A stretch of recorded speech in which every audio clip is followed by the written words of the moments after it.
Last Wednesday, many, if not all of us, heard this. But for Tim and Brenda Smith, the peak of the tornado outbreak sounded like this.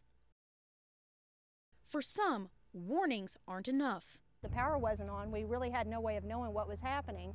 So I thought, well, I'm just going to keep my eyes on this storm. His other senses told him something was headed their way. I looked out this window again and I noticed it was still black. And then I saw this lightning and everything, and I watched it as it moved. And I thought, I need to tell my wife.